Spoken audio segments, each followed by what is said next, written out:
ఇంకా చెప్పాలి, ఆ రోజున్న కిరణ్ కుమార్ రెడ్డి గారు ఒకటి చెప్పాడు, పరిటాల రవి హత్య కేసులో జగన్మోహన్ రెడ్డిని కాపాడడానికి నేను 60 రోజులు కష్టపడ్డాను అన్నాడు. అంటే కష్టపడ్డాడు అంటే దాని అర్థం ఏంటి?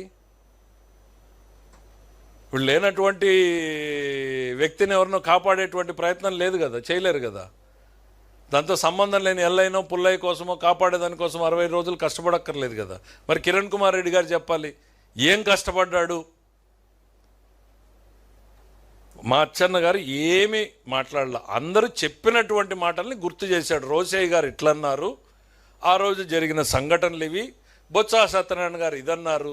నేనేం చెప్తున్నాను, ఇవాళ చరిత్రలో జరిగినటువంటివన్నీ ఒక్కసారి గుర్తు చేస్తున్నాం తప్ప అభూత కల్పనలు మేమేం కొత్త కల్పించి చెప్పడం లేదు కదా జగన్మోహన్ రెడ్డి గారి మీద. ఇవి ఏవన్నా కూడా అల్టిమేట్లీ లబ్ధిదారుడు ఆయనే. అది కోడికత్త అయినా గులకరాయి అయినా, తండ్రి మరణమైనా బాబాయ్ హత్య అయినా, అన్నింటినీ ఆయన ఒక సింపతిగా మలుచుకునేటువంటి ప్రయత్నం చేయడంలో ఆయన ఎక్స్పర్ట్. ఓ సంఘటన జరుగుతుంది, చేయించేది ఆయనే, మళ్ళీ బాధితుడిగా నటించేది ఆయనే. నేను అందుకే చెప్తా ఉన్నా కదా, ఈ సమాజానికి వైసీపీ హానికరం, వైసీపీ నెవర్ అగైన్ అనేటువంటిది నేను అందుకే అంత బలంగా శాసనసభలో కూడా చెప్తా వస్తున్నాను నేను. సార్ చెప్పండి.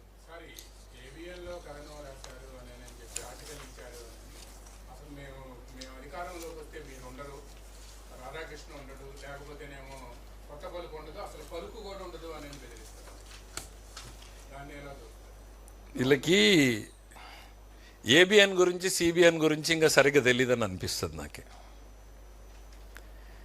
రాజకీయాల్లో సిబిఎన్ ఎట్లాంటి వ్యక్తి అనేటువంటిది ఒక్కసారి చూడండి మీరు. అభివృద్ధి సంక్షేమం అనేటువంటిది ఆయన విధానం. 40 ఏళ్ళు ఈ రాష్ట్రంలో రాజకీయం చేశాడు. నువ్వు మోసాలు, కుట్రలు, కుతంత్రాలు నీ రాజకీయం. ఏబిఎన్ ఈరోజు కొత్తగా నువ్వు బెదిరించేది ఏందయ్యా? మీ నాన్న మొదలు పెట్టాడు కదా, మీ నాన్న వల్లే కాలేదు కదా రాధాకృష్ణన్ బెదిరించడము. నీ రాజకీయ గురువు కేసీఆర్ ఇంతకన్నా 4 ఇంతలు చేశాడు కదా, నువ్వు చేసావు కదా, మళ్ళా కొత్తగా ఇంకా నువ్వేం చేస్తావు? అరే నీకు డెమోక్రసీ మీద ఏమాత్రం నమ్మకం ఉంది అనేటువంటిది ఆయన డైరెక్ట్గా నా ఛానల్ దమ్మున్న ఛానల్ అని చెప్పుకుంటాడు, ప్రజల కోసం మాట్లాడతాను అని చెప్తాడు. ఆయన అందరినీ రాస్తాడు. ఎవరిని వదిలాడు రాధాకృష్ణ గారు? చంద్రబాబు నాయుడు గారి మీద రాయలేదా? ఈ ప్రభుత్వం, ఈ గవర్నమెంట్ వచ్చిన తర్వాత మా మీద రాయలేదా? That is his duty. ఆయన క్షేత్రస్థాయిలో నుంచి మీలాగా కలం పట్టుకున్న స్థాయి నుంచి ప్రజల కోసం నిలబడినటువంటి వ్యక్తి. ఆయన నమ్మిన సిద్ధాంతాన్ని గట్టిగా చెప్పాలి, చెప్పడమే నా ధర్మం అనేటువంటి నమ్మిన వ్యక్తి.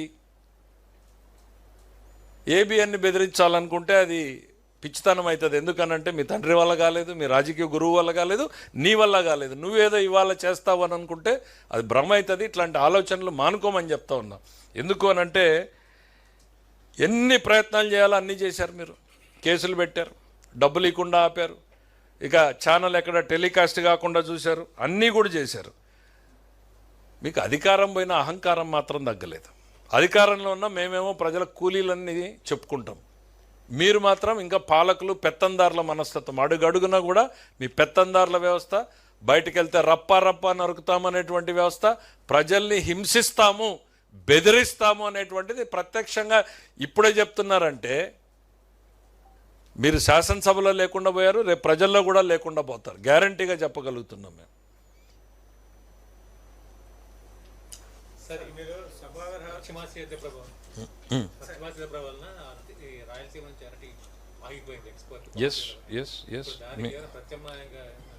చెప్తాను. డెఫినెట్గా ఒక్క అరటిపండు మీదనే కాదు, చాలా వాటి మీద ఇవన్నీ ప్రభావం పడేటువంటి పరిస్థితులు ఉన్నాయి. వాటిని అన్నింటినీ కూడా, ఎందుకనంటే యుద్ధం అనేటువంటిది ఎవ్వరి చేతిలో లేనటువంటి పరిస్థితులు మనకివి. సో వాటిని గమనిస్తున్నాం, ఎట్లా ఏ స్టేజ్లో ఏం జరుగుతుంది. ఎందుకనంటే డే టు డే వాచ్ చేయాల్సినటువంటి పరిస్థితి ఇది. మన రాష్ట్రము, మన దేశం చేతుల్లో కూడా లేదు. అప్రాపరేట్గా ఏ రకమైన చర్యలు తీసుకోవాలో వాటన్నింటిని కూడా తీసుకుంటామనేటువంటి చెప్పండి. అంటే బేసిక్గా విత్ ఇన్ ది కంట్రీ ఏమవుతుందంటే ఎస్టాబ్లిష్డ్ మార్కెట్స్ ఆల్రెడీ ఉంటాయి. ఎక్స్పోర్ట్ ఉన్నప్పుడే మనకి ఆ సర్ప్లస్ బయటికి పోతుంది, ప్రైస్ మెయింటైన్ అవుతుంది. బట్ ఏది ఏమైనా రైతుల్ని కాపాడాల్సినటువంటి బాధ్యత మన మీద ఉంది, వాటిని కాపాడుతూనే ఉంటాం. మీరు అమరావతి రాజధానిగా పనికిరాదు, 2 లక్షల కోట్లు పెట్టినా 3 లక్షల కోట్లు పెట్టినా మరో నయా రాజపూర్ అయితే తప్పించి అదే మావిగన్ అయితే రేపటి నుంచే రాజధాని సిద్ధంగా ఉంటుందని సజ్జల గారికి వచ్చారు. ఇప్పుడు ఆయన మావిగన్ అంటాడు, ఇంకొక ఆయన పెంటగన్ అంటాడు. అసలు ప్రజల మీద ప్రేమ ఉంచండి అయ్యా. 24 గంటల విషయం చెప్పడమే, 24 గంటలు. అరే పొద్దున్న లేచిన దగ్గర నుంచి రాత్రి వరకు 74 ఏళ్ళు 75 ఏళ్ల వయసులో చంద్రబాబు నాయుడు పనిచేస్తుంటే ఇట్ట కాదు ఇది చెయ్యి అని చెప్పేటువంటి ఒక పాజిటివ్ సలహా మీ నోటి నుంచి రాదు. ఎవడన్నా వస్తాను అంటే టెండర్ లేకుండా బెదిరిస్తాం మేము, హాస్పిటల్ ఎవడు తీసుకుంటాడు అనేటువంటిది. ఖచ్చితంగా అద్భుతమైన సంస్థలు వస్తాయి రాష్ట్రానికి. నువ్వు ఎంత బెదిరించినా కూడా 1000 కోట్ల పెట్టుబడులే వస్తున్నాయి. చరిత్రహీనుడు అయ్యేటువంటి పరిస్థితులు తొందరలో ఉన్నాయి. ప్రజల కోసం రాజధాని కట్టుకుంటూ ఉంటే చివరిలో ఒక విషం చుక్క. రాధాకృష్ణ గారి గురించి అంటే నాకు ఇందాక ఒకటి గుర్తుకొచ్చింది. ఆయన ఇప్పుడే కాదు ఎప్పుడు కూడా రాస్తూనే ఉంటాడు. మేము అధికారంలో ఉన్నప్పుడు చుక్కల్లో చంద్రుడా నేలకు దిగాయా అని రాశాడు. మరి ఆ రోజు ముఖ్యమంత్రి చంద్రబాబు గారు బాధపడలేదే? నేను చెప్పా కదా, మా శాఖ గురించి కూడా రాస్తాడు.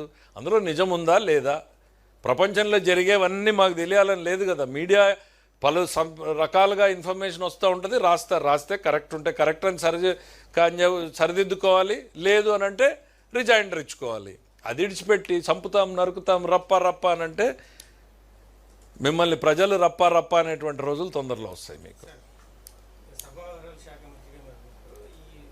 సెక్రటరీ జనరల్ అపాయింట్మెంట్ సిఎస్ను మించిన శాలరీస్ దాదాపు 5 లక్షల శాలరీస్ ఇవ్వడం, అసెంబ్లీలో సిబ్బంది పోయి స్టాఫ్ పోయి అక్కడ అతన్ని తీసేయాలని చెప్పేసి అక్కడ రిక్వెస్ట్ చేసే ప్రయత్నం చేయడం కానీ మీ దృష్టికి నా దృష్టికి డైరెక్ట్గా అయితే నన్ను ఏ ఎంప్లాయీ సంఘం కూడా మాట్లాడలేదు. మీలాంటి మిత్రులు మాట్లాడిండేదే తప్ప ఏ ఎంప్లాయీస్ నా దగ్గరకు రాలేదు, నన్ను అడగలేదు, నాకు రిప్రజెంటేషన్ ఇవ్వలేదు.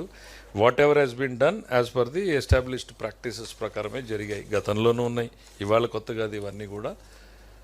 డెమోక్రసీలో ఇప్పుడు ఇవాళ శాలరీలు అనేటువంటి దానికన్నా కూడా ఇంపార్టెంట్ హయ్యెస్ట్ లెజిస్లేటివ్ బాడీలో హయ్యెస్ట్ నాలెడ్జ్ ఉన్నవాళ్ళు ఇంపార్టెంట్ అనేటువంటిది మనకి నెసెసిటీ. మిగిలిన వాళ్ళల్లో ఎక్స్పీరియన్స్ వేరు. లెజిస్లేటివ్ ప్రాక్టీస్లో ఆయన కూడా పార్లమెంట్ దగ్గర నుంచి సుప్రీంకోర్టు బ్యాక్గ్రౌండ్ కొంత ఉన్నటువంటి వచ్చినటువంటి వ్యక్తి కాబట్టి ఓకే, ఎంప్లాయీస్ ఏమైనా వస్తే చూద్దాం. Will redress, we are here to redress all the issues. Thank you.